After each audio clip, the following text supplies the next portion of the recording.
이 시간 은혜 받으실 하나님의 말씀은 마가복음 10장 46절에서 52절까지의 말씀입니다. 그들이 여리고에 이르렀더니 예수께서 제자들과 허다한 무리와 함께 여리고에서 나가실 때에 디메오의 아들인 맹인 거지 바디메오가 길가에 앉았다가 나사렛 예수시란 말을 듣고 소리질러 이르되 다윗의 자손 예수여 나를 불쌍히 여기소서 하거늘 많은 사람이 꾸짖어 잠잠하라 하되 그가 더욱 크게 소리질러 이르되 다윗의 자손이여 나를 불쌍히 여기소서 하는지라.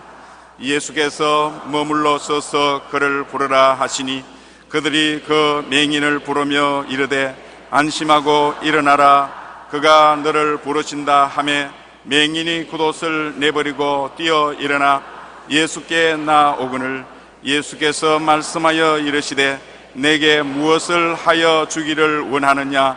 맹인이 이르되 선생님이여 보기를 원하나이다. 예수께서 이르시되 가라 내 믿음이 너를 구원하였느니라 하시니 그가 곧 보게 되어 예수를 길에서 따르니라. 아멘.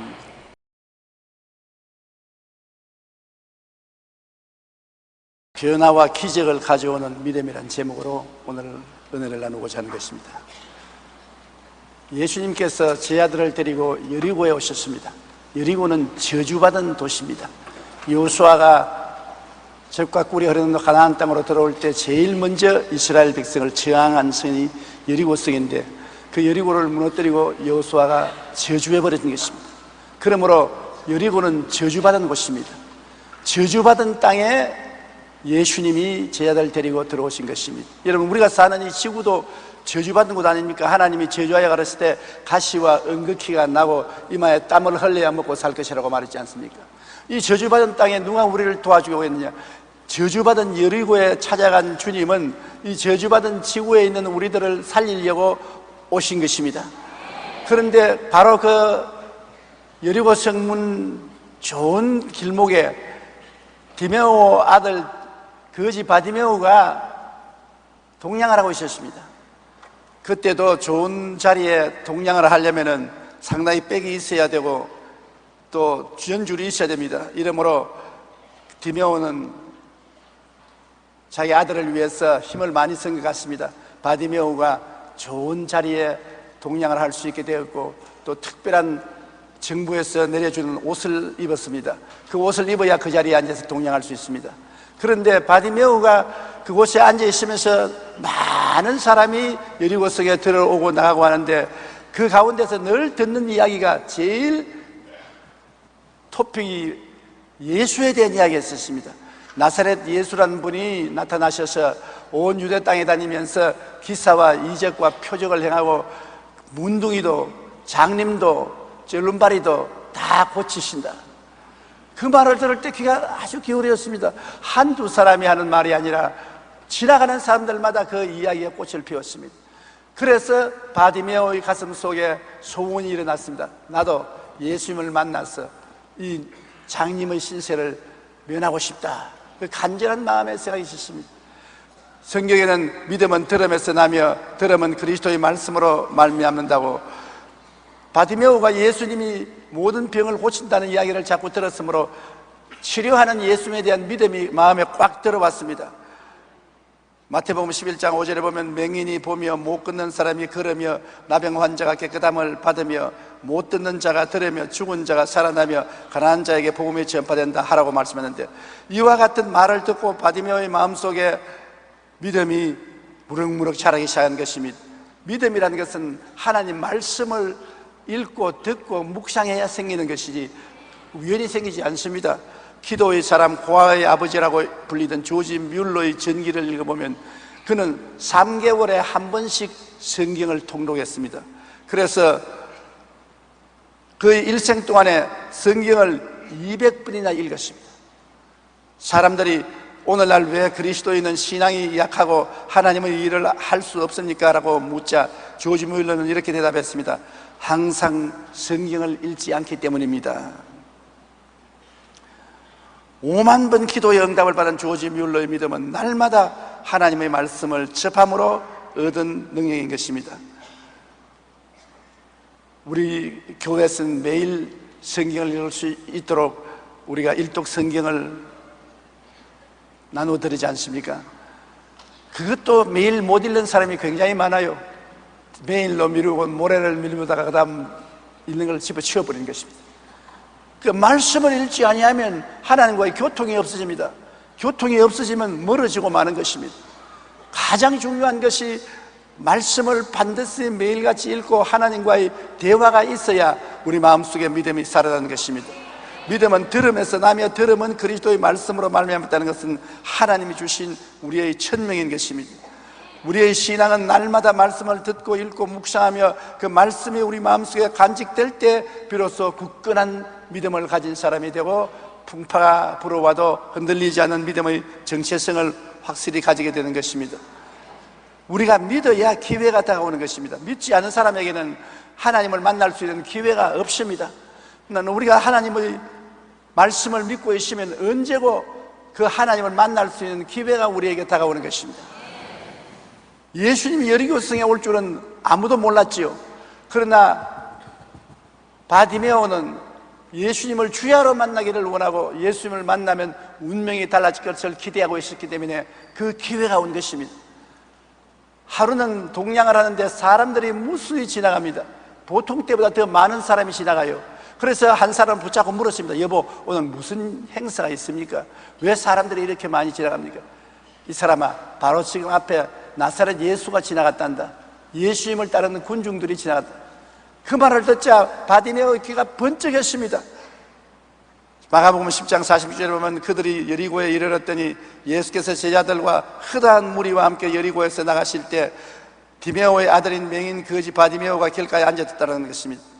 그가 활짝 일어나서 온 힘을 다하여 고함을 치셨습니다. 절대절명의 부르짖음인 것입니다. 나사렛 예수시라는 말을 듣고 소리질러 이르되 다윗의 자손 예수여 나를 불쌍히 여기소서. 보통으로 그냥 부르는 게 아닙니다. 있는 힘을 다해서 일생일대의 기회를 놓치면 안 되기 때문에 배가 옥으로 들어갈 때까지 다윗의 자손 예수여 나를 불쌍히 여겨달라고 고함을 쳤습니다. 우리가 주님을 찾을 때 간절한 마음으로 부르짖으면 많은 사람이 우리의 부르짖음을 방해합니다.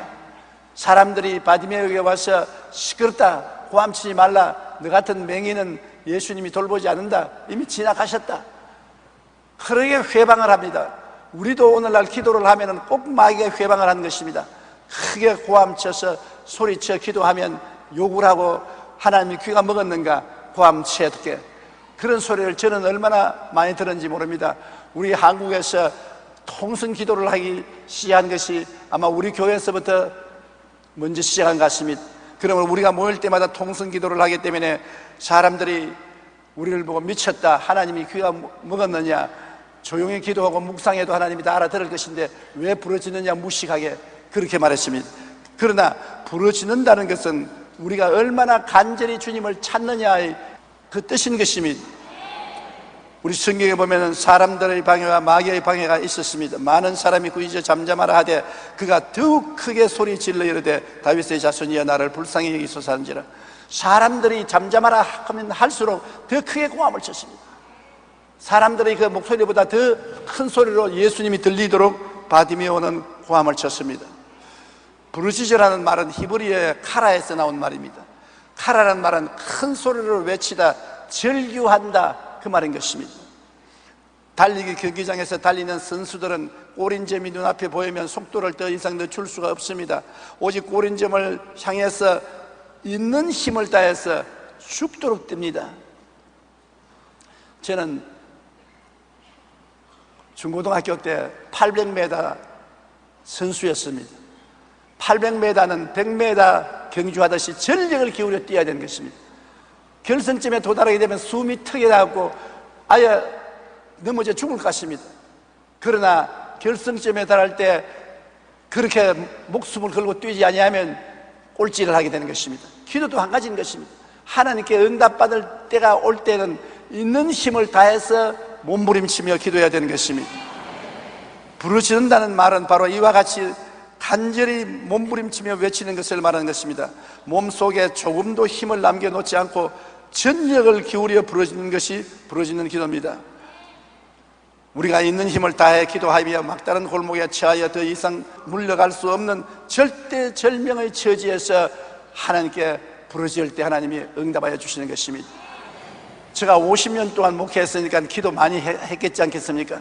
나 자신을 위해서도 기도하고 성도들과 더불어도 기도하고 많은 사람들과도 기도하고 몇 사람과 모여서도 기도했는데 지금 돌이켜보면은 우리가 있는 힘을 다해서 기도한 기도마다 이루어졌습니다.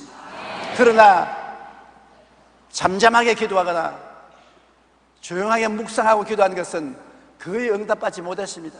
마음의 평안은 가졌어도 응답을 받지 못했어요. 눈물을 흘리고 호함치며 밤새도록 외치고 몸부림치는 기도는 반드시 그 결과를 가져오는 것을 저는 체험했습니다. 막무가내의 부르짖음에 하나님도 어찌할 수 없는 것입니다. 에레미야서 29장 13절에 너희가 온 마음으로 나를 구하면 나를 찾을 것이요 나를 만나리라. 온 마음으로 나를 구하면 나를 찾을 것이요 만나리라고 하는 것입니다. 반쯤 마음도 안 돼요. 온 마음을 다해서 부르짖으면 하나님을 찾습니다. 이 우주 가운데 어디에서 하나님을 찾겠습니까? 그러나 그런 사람에게는 하나님이 날 찾으라고 나타나는 것입니다.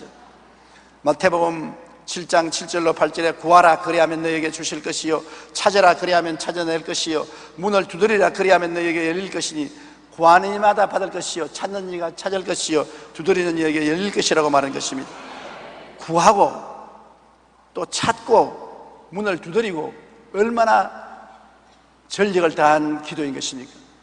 그러면 주님이 우리에게 응답해 주시는 것입니다. 저는 서대문에 있을 때 최하실 목사님하고 아현동, 현저동 가난한 곳에 신방을 다녔는데 한 번 폐병에 걸려서 피를 많이 토한 한 30대 중반의 자매님인데 만삭이 돼 있어요. 지금도 내 눈에 환합니다. 판잣집에 삶의 형편이 비참한데 남편은 노동자고 그 부인은 만삭이 되어서 있는데 폐병에 걸려서 피를 토하고 죽어가고 있는 그런 형편입니다. 그런데 아기를 해산하게 되니까 아무도 도와줄 자가 없어서 저하고 최하실 목사님하고 그 집에 뛰어갔습니다. 산모는 너무 못 먹어서 몸이 약하고 폐병까지 걸렸으니 혼자 숨쉬기도 어려웠는데 아기를 낳아야 했던 것입니다. 저는 옆에서 산모를 위하여 무릎을 꿇어 하나님 살려주십시오. 이 산모에게 힘을 주십시오. 그리고 우리 최하실 목사님은 그 산모를 도와서 아기를 봤습니다. 우리 최하실 목사님은 원래 삼파 국제 면허를 가지고 계신 분입니다. 그래서 간호사였습니다. 수간호사였었습니다. 그렇기 때문에 어린애기 낳는 것이 한두 번 받은 것이 아니에요. 그런데 보니까 우리 산모가 더 이상 힘을 못 쓰겠어요. 나는 이제 죽습니다. 그러니까 우리 최하실 목사님이 예수의 이름으로 힘을 써! 전신전력을 다해 힘을 써! 더 힘을 써! 힘을 줘! 그 산모는 오히려 얼굴이 창피한데 우리 최하실 목사님 얼굴이 빨개져가지고서 두 주먹을 쥐고 호함을 치시면서 힘을 주라고 하는 것입니다. 그 부인이 이제는 죽겠습니다 하고 절대절명의 고통 속에 있을 때 어린아이가 아 하고 나오더라고요. 나는 그 부인이 죽을 줄 알았는데 살아났어요. 나중에 그 아기를 안고 교회 예배에 출석하는 것을 보고 너무나 기뻤습니다. 우리 아기를 낳는 그러한 열심과 힘을 다해서 기도하라는 것입니다. 그렇게 기도하면 안 통할 수가 없는 것입니다. 엘리야가 비가 와달라고 기도할 때 갈멜산에서 얼마나 간절히 기도했는지 머리가 다리 사이로 들어갔다는 것입니다. 호함을 치니까 배가죽이 등에 붙지 않습니까? 점점 머리가 내려가서 머리가 두 다리 사이에 들어갔다는 것입니다. 그리고 자기 종 게하시를 보고 산 위에 올라가서 무슨 변화가 있는지 바라보라.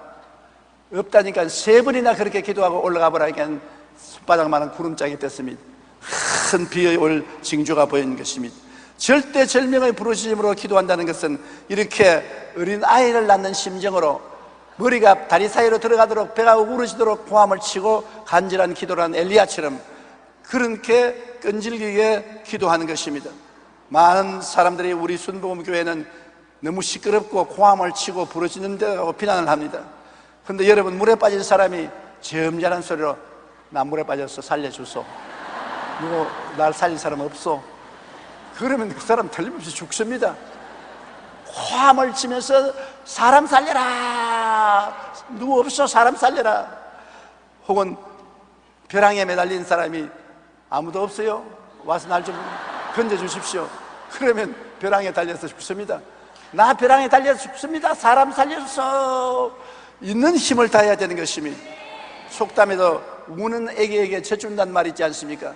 잠잠한 애기에게 젖 안 주거든. 그러므로 우리는 울부짖고 외치고 부르짖어야 되는 것입니다. 답답한 사람이 기도 응답을 받습니다. 평안하면 기도 응답을 안 받습니다. 그러므로 여러분, 하나님께 부르짖는 신앙을 가져야 되는 것입니다. 우리가 하나님께 나아가 부르짖는 것은 소경 바디메오가 마음에 뜨거운 소원을 가지고 주님께 나와 주여 나를 도우소서, 주여 나를 불쌍히 여기소서 몸부림치며 고함치는 것과 같습니다. 그렇게 하니까 주님이 가시다가 발걸음을 멈추고 돌아보시면서 저를 내게로 오게 하라고 했습니다. 그렇게 고함을 쳐도 상당한 시간 후에 예수님이 돌아보시고 저를 내게로 오라고 한 것입니다. 에레미야서 33장 3절에 너는 내게 부르짖어라, 내가 내게 응답하겠고 내가 알지 못하는 크고 은밀한 일을 보여주라고 말한 것입니다. 너가 내게 그냥 조용히 묵상하라, 조용히 말하라고 말하지 않습니다. 부르짖으라고 말한 것입니다. 그래서 부르짖기 위해서 철야 기도가 있고 새벽 기도가 있고 산에 가서 기도하게 되는 것입니다. 이러므로 우리는 바디메오처럼 부르짖는 기도를 해야 되는 것입니다. 바디메오가 그냥 부르짖는 것이 아니라 예수님이 내게로 오라고 하실 때까지 부르짖었는데, 그가 예수님이 오라는 말을 듣자 놀라운 행동을 했습니다. 예수님은 바디메오의 그 행위를 가만히 있어서 바라보았었습니다. 예수님이 부르심을 받자 마가복음 10장 49절에 예수께서 물러서서 그를 부르시라 하니 그들이 그 명인을 부르며 이르되 안심하고 일어나라 하니 그가 너를 부르신다 하며 바디메오가 그 자리에서 자기가 동냥하던 그릇을 던져버렸습니다. 그리고 그냥 가지 않습니다. 일어서더니만 겉옷을 벗어가지고 돌돌 말아서 던져버린 것입니다. 맹인이 겉옷을 내버리고 뛰어 일어나 예수께로 갔습니다.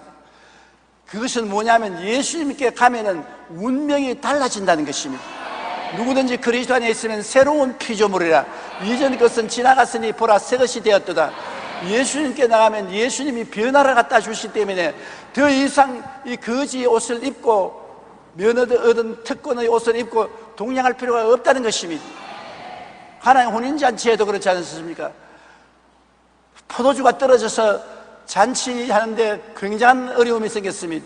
잔치하는데 포도주가 없으니까 큰일 났지 않습니까?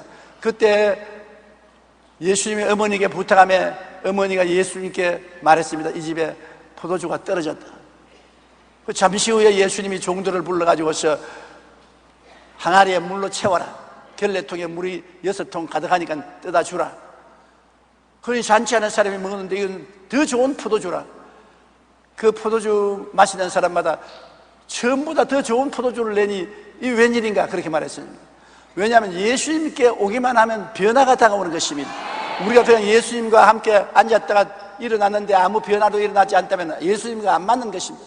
지금도 우리가 기도하다가 예수님을 만나면 영혼이 잘됨같이 범사에 잘되며 강건하고 생명을 얻되 풍성히 얻는 변화가 다가오게 되는 것입니다. 바디메오는 자기가 변화될 것을 알았습니다. 하도 많이 들었기 때문에 예수님 앞에 나가면 내 신세는 바꾸어진다, 내 눈은 뜨게 된다는 걸 알았기 때문에 특권층 거지 입은 옷을 벗어 던졌습니다. 다시는 거지 옷을 입지 않겠다는 그 믿음의 단호한 표시인 것입니다. 그 거지 옷은 그가 가진 최고의 재산이요, 추울 때는 외투가 되고 비 올 때는 망토가 되고 잘 때는 이불이 되고 그에게는 그것이 최고의 재산이었는데 그것을 내가 던져버리고 한평생 애착하던 옷을 벗어버리고 주님께 뛰어나가는 것입니다. 주님께 뛰어나갈 때 우리도 벗어버리고 나갈 것이 있습니다. 너희 중에 병든 자가 있느냐? 저는 교회 장로들을 청할 것이요, 저희는 기름을 바르고 주의 이름으로 기도할지니 병든 자가 고침을 받으라. 너희 죄를 서로 고하며 병든 자를 위하여 기도하라.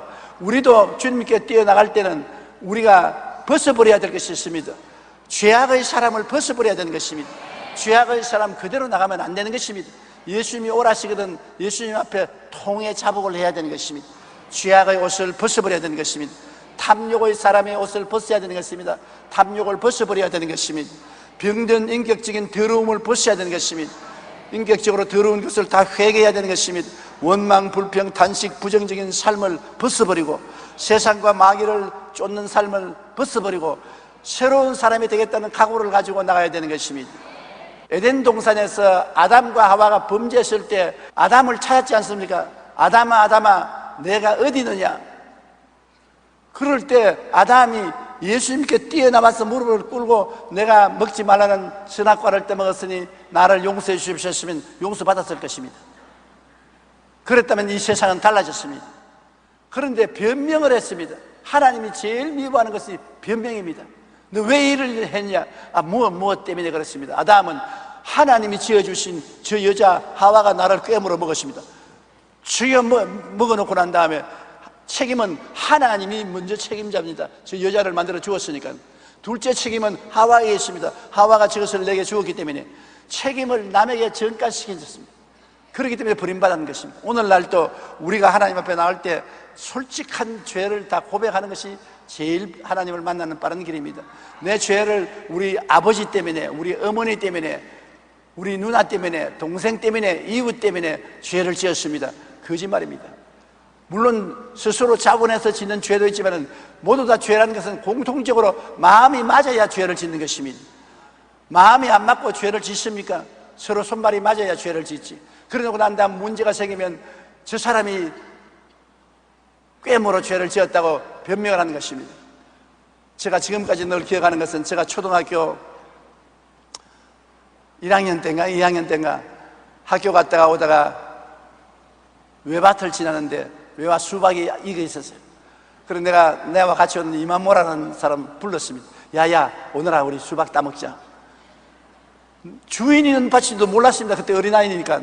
그래 그 애와 함께 수박을 따서 먹으니까 어떤 사람이 한 사람 뒤지고 모른 체하고 우리 곁에 와요. 지나가는 사람들 하는데 옆에 들면 칵 크더니 우리를 잡아버려요. 목덜미가 잡혔습니다. 그런데 내가 그때 내가 따먹었습니다. 그랬으면 좋았을 것인데 얘가 따먹자고 해서 따먹었습니다. 이마무라가 따먹자 했어요. 나는 먹으려고 했는데 이놈의 자식아 네가 따먹었다고 고백을 했으면 내가 너를 놓아줄 건데 내가 저 왼두막에서 보니까 네가 꿰더구나. 네가 저 이마무라를 꿰서 네가 먹더구나. 이마무라를 보더니만 너는 가라. 또 나는 교장 선생님으로 가자. 그래서 내가 살려달라고 얼마나 빌었는지 몰라요. 그 초등학교 2, 3학년 때 일인데 지금까지도 잊어지지 않은 것은 얼마나 간절히 살려달라고 부르셨던지 나중에 용서해 줍니다. 에베소 4장 22절로 24절에 보면 너희는 유혹의 욕심을 따라 썩어져가는 구습을 따르는 옛사람을 벗어버리고 오직 너희의 심령이 새롭게 되어 하나님을 따라 의와 진리의 거룩함으로 지으심을 받은 새 사람을 입어라. 그러므로 거지 바디메오가 거지 옷을 벗어서 던져버리고 예수님을 찾아나가는 것처럼 우리도 옛사람을 벗어 던져버리고 회개하고 주님께 나가야 되는 것입니다. 주님이 날 도와주시면 회개하겠다. 그런 잘못된 생각인 것입니다. 내가 전심전력으로 회개하고 나가면 주님께서 우리를 받아주시는 것입니다. 믿음은 바라는 것들의 실상이라고 예수님께 나가서 횡설수설하면 안 되는 것입니다. 분명히 자기가 바라는 것을 주님께 알아야 되는 것입니다. 마가복음 10장 51절에 예수께서 말씀하여 이르시되 내게 무엇을 하여 주기를 원하느냐? 맹인이 이르되 선생님이여 보기를 원하나이다. 맹인이 주님 찾아왔는데 물어볼 필요 없지 않습니까? 내가 무엇을 원하냐? 눈 나으려고 하는 건 당연한 일 아닙니까? 그런데도 예수님은 바디메오로 하여금 입술로 고백하기를 원하는 것입니다. 분명한 목표를 말하기를 원하는 것입니다. 내가 내게 무엇 해주기를 원하느냐? 선생님 보기를 원하나이다. 주님 앞에 나오면 여러분이 분명한 목표를 가지고 기도해야 되는 것입니다. 횡설수설해서는 안 되는 것입니다. 분명한 목표와 꿈을 말해야 되는 것입니다. 사람이 마음으로 믿어 의에 이르고 입으로 시인하여 구원에 이른다고 분명한 자기 믿음을 입으로 시인해야 되는 것입니다. 많은 사람들이 기도를 분명하게 하지 않고 막연하게 하는 기도가 많습니다. 그러면 기도 응답이 안 됩니다. 인도의 마하트마 간디는 막대한 돈과 무기와 군대력을 가진 영국 정부와 대결하여 싸워서 이겼습니다. 그런데 마하트마 간디는 총 한 자루 없었고 군인 한 사람 없었습니다. 그런데 막대한 무기와 조직과 군대를 가진 영국하고 싸우는데 그것은 우리가 보면은 계란들로 바위에 던지는 강아지인 것입니다. 바위가 깨지겠습니까? 계란이 깨지지. 그러나 간디는 국가를 구원하기 위해서 반드시 영국을 이겨야 한다는 분명한 목표가 있었습니다. 살든지 죽든지 영국을 이겨야 우리나라가 산다는 분명한 목표가 있었습니다. 그 때문에 간디는 승리를 거둔 후에 목표의 힘은 군사력보다 강합니다. 조직적인 정신력은 조직적인 군사력보다 위대합니다라고 말하는 것입니다. 간디의 그 간절한 목표가 분명한 애국심이 영국의 그 방대한 군사력을 이기고 인도를 독립시킨 것입니다. 황제 나폴레옹도 전투를 앞두고 이렇게 말했습니다. 전쟁의 승리는 이미 우리가 장악했다.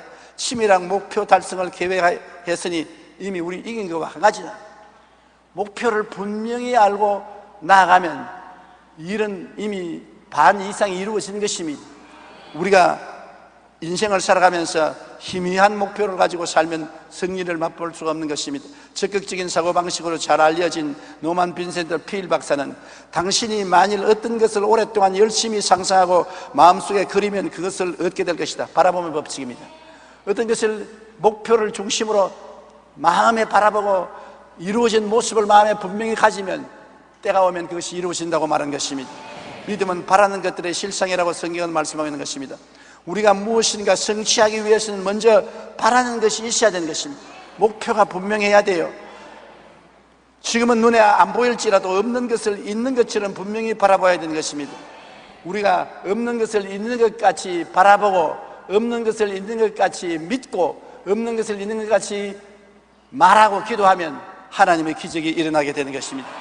하나님은 분명히 우리가 무엇이 필요한 것을 알고 계십니다만 우리 입으로 그것을 말하기를 원하는 것입니다. 마가복음 11장 24절에 그러므로 내가 너희에게 말하노니 무엇이든지 기도하고 구한 것은 받은 줄로 믿어라. 그리하면 너희에게 그대로 되리라. 분명한 목표를 가지고 주님께 부르짖어 기도하고 난 다음에는 받은 줄로 믿어라. 없는 것을 있는 것 같이 믿으라는 것입니다. 안 받은 것을 받은 것처럼 믿으라는 것입니다. 그러면 그대로 이루어진다는 것입니다. 내가 이미 목표를 가지고 기도하고 믿고 있는 그대로 되더라는 것입니다. 그러므로 우리가 하나님 앞에 분명한 목표를 가지고 믿는다는 것은 굉장히 중요한 것입니다. 우리가 인생의 분명한 목표를 가지고 그것을 글로 써서 늘 이루어질 것을 믿으며 바라보면 놀라운 일이 일어나는 것입니다. 제가 여러분께 부탁하고 싶은 것은 여러분이 꼭 응답받아야 될 것이 있으면 흰 종이에다가 분명하게 기록하십시오. 그리고 벽에 붙이십시오. 천장에도 붙이십시오. 화장대에도 붙이십시오. 일어서도 앉아도 그 목표를 바라보고 없는 것이 이루어진 것처럼 바라보며 없는 것이 있는 것처럼 믿으며 없는 것이 있는 것처럼 말하며 없는 것이 이루어진 것처럼 기도하면 반드시 이루어지는 것입니다. 국민요정이라고 불리는 김연아는 어린 시절 일기장에 보면 나도 스케이트를 열심히 타서 국가대표 선수가 되어야 되겠다고 늘 적었습니다. 그가 일기장에마다 스케이트 선수가 되겠다고 했으므로 그 꿈이 세계적인 피겨 스케이팅으로 만들어준 것입니다. 축구 선수인 박지성도 일기장에 늘 축구를 더욱 잘할 수 있도록 노력하여 중학교는 물론 고등학교, 대학교, 국가대표까지 갈 것이라고 기록해 놓았었습니다. 그는 국가대표가 된 것입니다. 미국 제44대 대통령인 오바마는 1970년 어느 날 나의 꿈이라는 주제로 글을 쓰면서 나의 꿈은 미국 대통령이 되는 것이라고 말했었습니다. 흑인으로서 미국 대통령이 된 역사가 없지 않습니까? 그럼에도 불구하고 오바마는 미국 대통령이 되겠다는 꿈을 분명히 말하고 적었습니다. 미국 대통령이 되고 말한 것입니다. 비전의 사람인 이원설 박사는 1958년 미국에서 유학 생활을 하면서 자신의 미래 이력서를 작성했습니다. 거기에는 교수, 학장, 총장이 될 것이라고 적혀 있었습니다. 실제로 그는 학장이 된 것은 그의 계획보다 11년이 앞당겨졌고 한남대학교 총장이 된 것은 미래 이력서보다 7년 앞당겨서 총장이 된 것입니다. 그리고 2003년에 숭실대학교 재단 이사장으로 취임한 것입니다. 우리가 인생의 분명한 꿈과 목표를 가지고 그것을 종이 위에 기록해 놓고 이루어질 것을 믿고 늘 바라보면 기적이 일어나는 것입니다. 수첩을 가진 사람은 수첩에다가 적어 놓고 바라보고 믿고 기도하십시오. 마음을 목표를 가지고 집중적으로 바라보면서 기도하면 하나님이 그것을 이루어주는 것입니다. 왜냐하면 주님이 묻는 질문이 그것입니다. 내가 너 뭐 해줄꼬? 몰라요. 알아서 해주십시오. 그러면 주님이 그냥 지나가 버리는 것입니다. 내가 너 뭐 해줄꼬? 예, 첫째 이것, 둘째 이것, 셋째 이것을 해주십시오. 그러면 내 믿은 대로 될지어다. 그렇게 하나님이 응답해 주시는 것입니다. 이 바디메오의 또 특별히 우리 바디메오에 배울 것은 그가 예수님을 만나서 눈을 떴지 않습니까? 눈을 떴으면 다시 옛날 자기 여리고에 있는 자기 집으로 돌아가야 될 것 아닙니까? 예수님께서 가라, 내 믿음이 너를 구원하였으니 가라 하니까 눈이 번쩍 뜨자 그는 돌아가지 않고 예수님을 따라서 여리고에서 떠나간 것입니다.